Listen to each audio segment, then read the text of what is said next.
Hello everyone, मैं हूं प्रियंका भारद्वाज और आज का जो आपका सेशन है वो आईबीपीएस एएफओ की इंटरव्यू गाइडेंस के लिए रखा गया है। अब आप सबने अपने मेंस का एग्जाम बहुत ही बढ़िया तरीके से दे दिया है, आपने क्वालिफाई कर लिया है और अब आपकी बारी है इंटरव्यू को क्वालिफाई करने के लिए। तो आज का जो हमारा सेशन रखा गया है वो रखा गया है कि इंटरव्यू में क्या नहीं करना है। तो जब भी हम बात करते हैं कि इंटरव्यू में क्या नहीं करना है तो इसका मतलब है कि आपको इंटरव्यू में एक्चुअल में क्या करना है।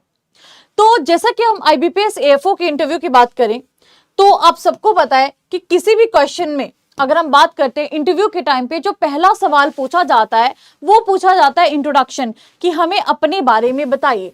तो आईबीपीएस एएफओ में भी जो आपसे सबसे पहला सवाल पूछा जाएगा वो पूछा जाएगा कि अपने बारे में बताइए।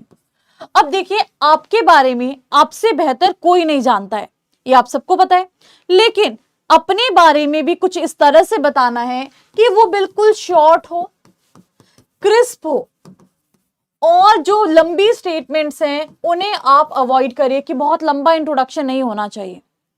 और अपने बारे में जब भी आप बताते हैं क्या क्या चीजें ऐसी हैं जिन्हें आपको जरूर इंक्लूड करना है। तो सबसे पहले तो जो अपना नाम है उसे जरूर वहां पे बताइए। उसके बाद में आप कहां से बिलोंग करते हैं अगर आप बताना चाहते हैं तो अपना प्लेस भी आप बता सकते हैं। इसके अलावा आपको अपनी जो एजुकेशनल क्वालिफिकेशन है उसे बिल्कुल भी मिस नहीं करना है कि एजुकेशनल जो डिटेल्स हैं आपने क्या किया है वो जरूर बताइए। अगर साथ में आपने कोई और भी कोर्सेज किए हैं या आपका कोई स्किल सेट है, आपका कोई एक्सपीरियंस है, उसके बारे में भी जरूर बताइए। यानी कि आपका ये जो इंट्रोडक्टरी पार्ट है ना, ये सबसे मेन पार्ट है। यही आपका वो पहला इंप्रेशन है जिससे आपके आगे के क्वेश्चंस पूछे जाएंगे। तो अपना नाम, कहाँ को आप बिलोंग करते हो वो भी बताओ, क्या आपका एजुकेशनल क्वालिफिकेशन है, क्या आपका एक्सपीरियंस है, क्या आपका स्किल सेट है, वो सब कुछ आपको यहाँ पे बताना है। मान लीजिए किसी ने बीएससी किया है तो अपने बीएससी के बारे में बता सकते हैं कि कहां से आपने बीएससी किया है। मान लीजिए किसी ने एमएससी किया है तो वो भी जरूर बताइए, और जो आपकी स्किल्स हैं, जो भी आपने काम किया है वो आपको सारा यहाँ पे पता होना चाहिए।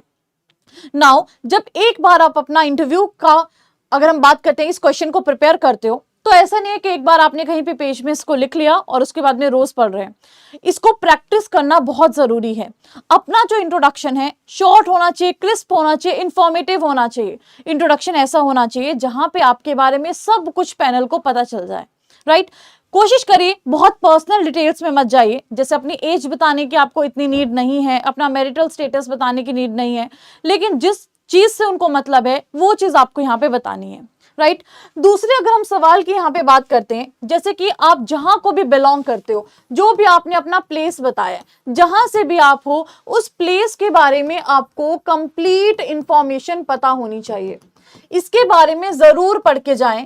उस एरिया में एग्रीकल्चर का क्या स्कोप है, उस एरिया में कौन कौन सी क्रॉप्स ग्रो होती हैं, इस चीज को जरूर पढ़ के जाइएगा कि आपका एरिया कौन कौन सी वहां पे क्रॉप्स ग्रो होती हैं, कौन कौन से टाइप की वहां पे सॉइल पाई जाती है, कैसे वहां पे इरिगेशन होता है ना। तो ये सारी चीजें आपको कंप्लीट पता होनी चाहिए अपने बारे में, अपने एरिया के बारे में। इवन जितनी भी चीजें वहां पे इंक्लूडेड है, आपको पता है ऑल ओवर इंडिया अलग अलग प्लेस से आप लोग इंटरव्यू दे रहे हो, सबका जो एरिया है वो अलग अलग होगा, जो टाइप ऑफ क्रॉप्स हैं वो अलग अलग होंगी। तो क्रॉप्स के बारे में सब कुछ पढ़ के जाइएगा।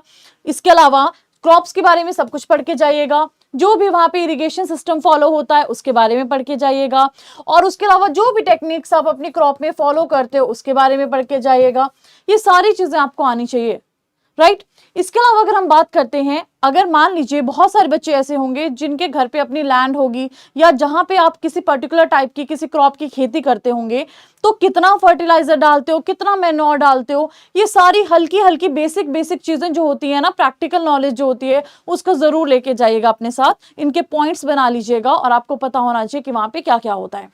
नेक्स्ट अगर हम बात करते हैं, एक हमने अपने इंट्रोडक्शन के बारे में बात कर ली, एक हमने अपने एरिया के बारे में बात कर ली। नेक्स्ट हमारे पास आता है कि टेक्निकल नॉलेज आपका कैसा है।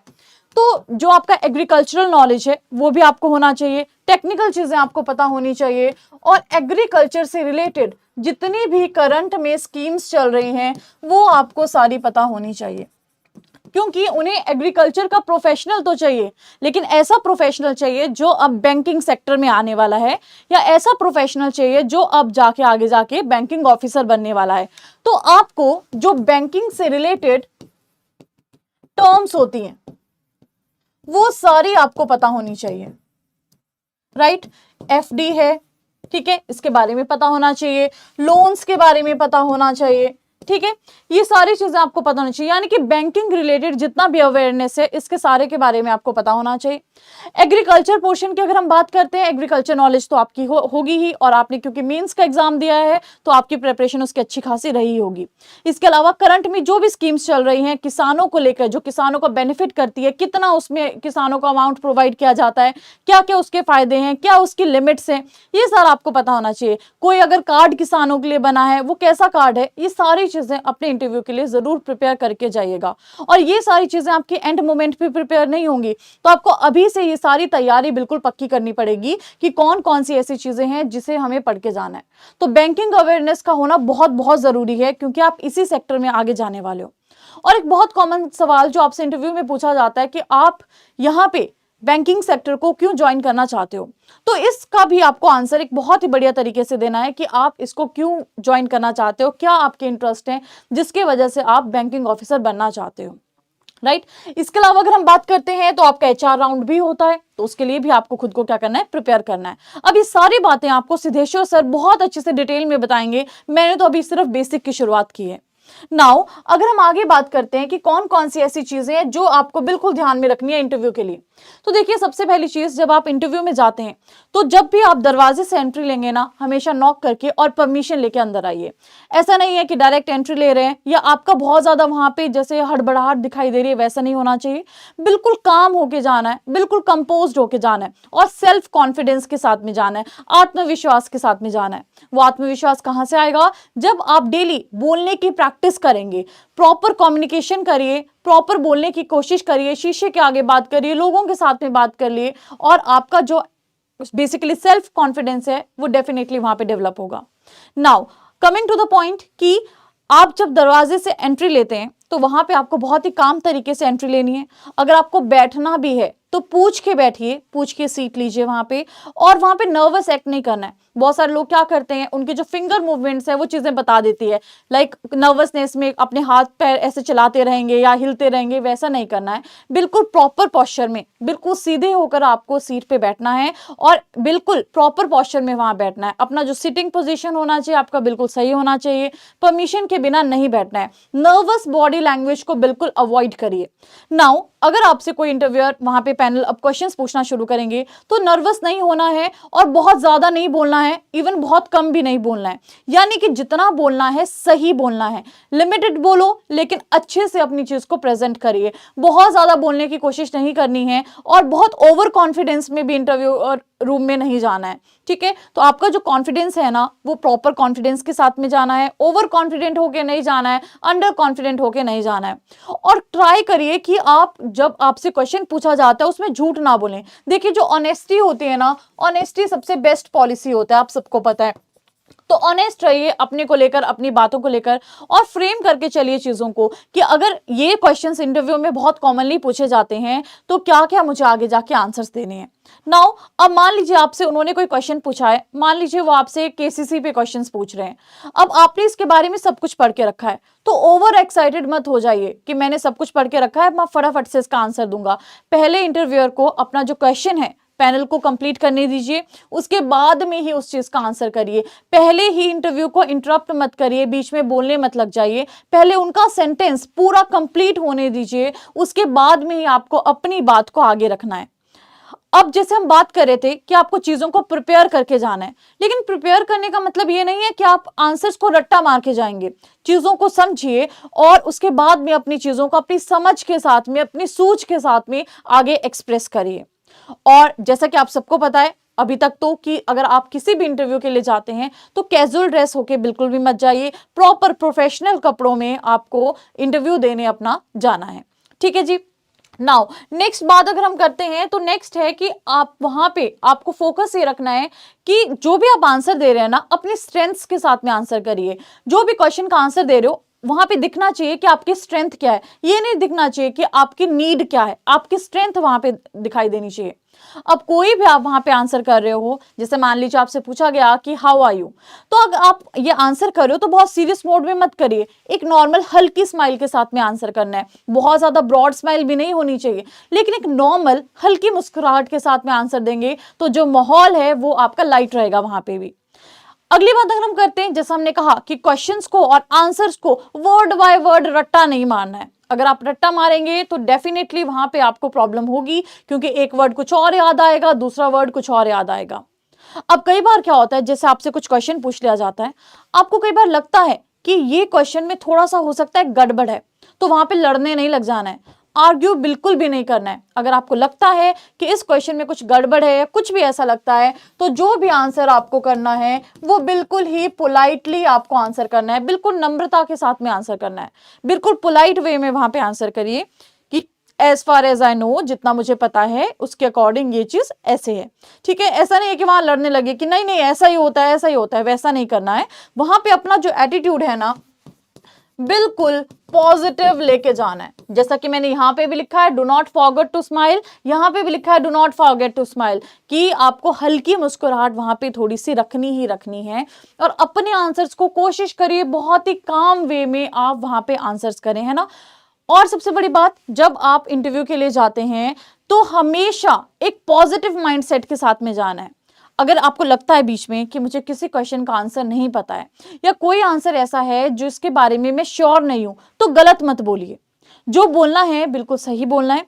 नहीं आता होगा तो बोल दीजिए कि मुझे इसके बारे में अभी पता नहीं है ना। मना करने में या जिस चीज के बारे में नहीं पता है वो बोलने में कोई बुराई नहीं है, लेकिन अगर आप गलत आंसर दे रहे हो सोच के, तो वो चीज सही नहीं है। ठीक है, अगर गलत आंसर दे रहे हो वैसा नहीं करना है। जिस चीज के बारे में नहीं पता है उसके बारे में आप बोल सकते हैं कि आपको इस पर्टिकुलर चीज के बारे में पता नहीं है। नाउ अब अगर हम बात करते हैं आपकी क्वालिफिकेशन के बारे में, बहुत सारे ऐसे बच्चे होंगे जिन्होंने अपनी बैचलर्स की होगी, तो उनसे जनरली एग्रीकल्चर के अराउंड क्वेश्चंस पूछे जाते हैं।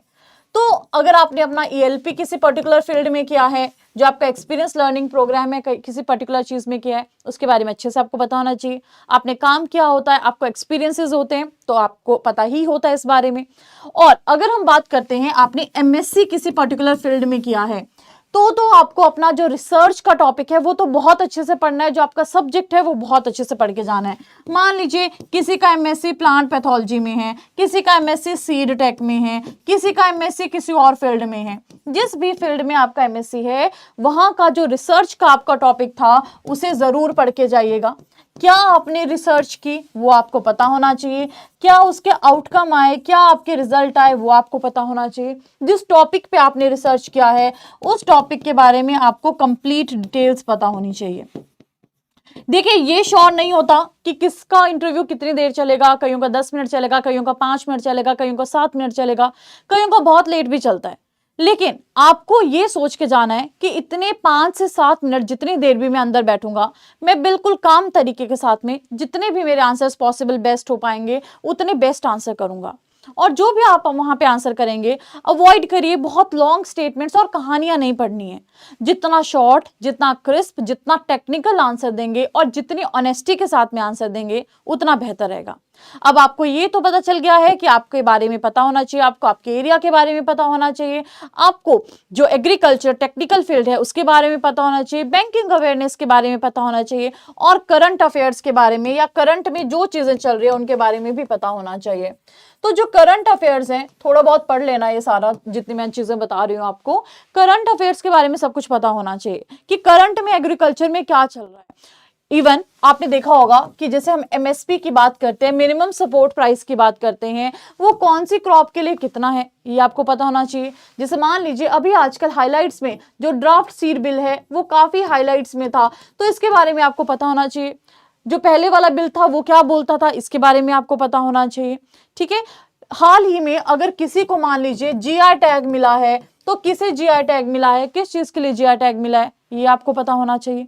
यानी कि या फार्मर्स के लिए हाल में ही अगर मान लो कोई स्कीम आई है तो कौन सी स्कीम आई है, अगर आपके एरिया में या आपकी क्रॉप में कोई डिसीज आती है तो कौन सी डिसीज आती है, क्या इसके लिए आप स्प्रे करते हो, ये आपको पता होना चाहिए। मान लीजिए अगर किसी क्रॉप में किसी डिजीज का हाल ही में बहुत ज्यादा अटैक हुआ होगा, जैसे पंजाब साइड अगर आप देखोगे तो राइस में अभी जो स्टीक वायरस है उसका बहुत ज्यादा अटैक देखने को मिला था।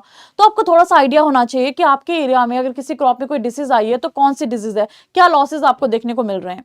तो ऐसी जो करंट की चीजें ना, छोटी छोटी चीजें हैं, कुछ भी वहां पे पूछा जा सकता है, लेकिन ये तो पता है कि जो स्पेसिफिकली आपकी जो चीजें हैं वो इन्हीं चीजों के अराउंड पूछी जाती हैं। तो इन सब चीजों के लिए आपको अभी से प्रिपेयर करना पड़ेगा। वेट मत करिए कि अभी कुछ टाइम में जैसे इंटरव्यू की डेट आएगी उस टाइम पे पढ़ना शुरू करूंगा, तो टॉपिक्स इतने सारे हैं कि कवर नहीं हो पाएंगे। आराम आराम से एक एक एस्पेक्ट पे धीरे धीरे काम करिए, अपनी पर्सनैलिटी के ऊपर काम करिए, अपनी इन सारी चीजों के ऊपर काम करिए। और सबसे पहली चीज जो आपको पता ही है कि इंट्रोडक्शन तो देनी ही देनी है, तो अपनी इंट्रोडक्शन को एक बहुत बढ़िया तरीके से आप प्रिपेयर करिए, ताकि वहां पे जब आप इंटरव्यू में जाएंगे एक कॉन्फिडेंस ऑटोमेटिकली आपको आएगा, अगर आप अच्छे से चीजों को प्रिपेयर करके गए होंगे। बाकी अगर क्वेश्चन कोई नहीं भी आएगा तो भी टेंशन लेने की जरूरत नहीं है, क्योंकि वहां पे आप बोल सकते हैं कि मुझे ये क्वेश्चन के बारे में नहीं पता है, तो ऑटोमेटिकली वो अगले क्वेश्चन पे शिफ्ट कर जाएंगे। लेकिन एक चीज का ध्यान रखिएगा, वहां पे जो भी आपकी क्वेश्चनिंग होगी, जो आप बोलोगे ना उसके बेसिस पे क्वेश्चनिंग होगी। जैसे मान लीजिए अगर आपने अपने मास्टर्स के बारे में बताया तो हो सकता है वो आपके मास्टर्स के बारे में ही पूछे, यानी कि जो वर्ड आप वहां पे बोलेंगे, जो हिंट्स आप वहां पे ड्रॉप करेंगे, सारी की सारी कन्वर्सेशन उसी के अकॉर्डिंग चल पड़ती है। लेकिन उसके अलावा जितनी भी जनरल चीजें हैं वो भी वहां पे पूछी जाती है, जैसे बैंकिंग अवेयरनेस हो गया, करंट अफेयर्स हो गए, ये सारी चीजें पूछी जाती हैं। तो आपको अब जो प्रिपरेशन करनी है ना इसी के अकॉर्डिंग करनी है। इवन जब आप बोलते भी हो तो अपनी कम्युनिकेशन पे ट्राई करिए कि बहुत ज्यादा फिलर वर्ड्स यूज मत करिए। फिलर वर्ड समझते हो, जैसे कोई चीज आपको नहीं आ रही है तो बीच में बहुत लंबे बोल दिया, या बहुत लंबा गैप ले लिया, या किसी साउंड की स्लैंग को बहुत लंबा खींच लिया, वैसा नहीं करना है। अगर आप फिलर वर्ड्स यूज करोगे तो डेफिनेटली आगे इंटरव्यूअर को पता चल जाएगा कि कहीं ना कहीं आपका जो कॉन्फिडेंस है वो कम है।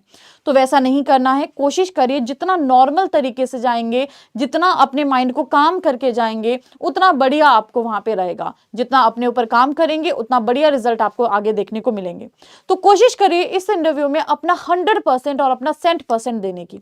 अब आगे की जितनी भी डिस्कशन है, कंप्लीट डिस्कशन, कंप्लीट गाइडेंस कि किस तरह से जाना है, क्या बोलना है, क्या क्वेश्चंस पूछे जाते हैं, कैसा पैनल होता है, ये सारी चीजें आपके साथ में अब सिद्धेश्वर सर डिस्कस करेंगे। तो thank you so much everyone मेरी तरफ से। अब सिद्धेश्वर सर आपको कंप्लीट गाइडेंस यहाँ पे देने वाले हैं। All the very best everyone. कोई भी डाउट होगा तो जरूर आप हमसे पूछ सकते हैं, हमारे टेलीग्राम चैनल से कनेक्टेड रह सकते हैं, और डेफिनेटली हम ट्राई करेंगे आपकी पूरी की पूरी हेल्प करने की। Thank you so much.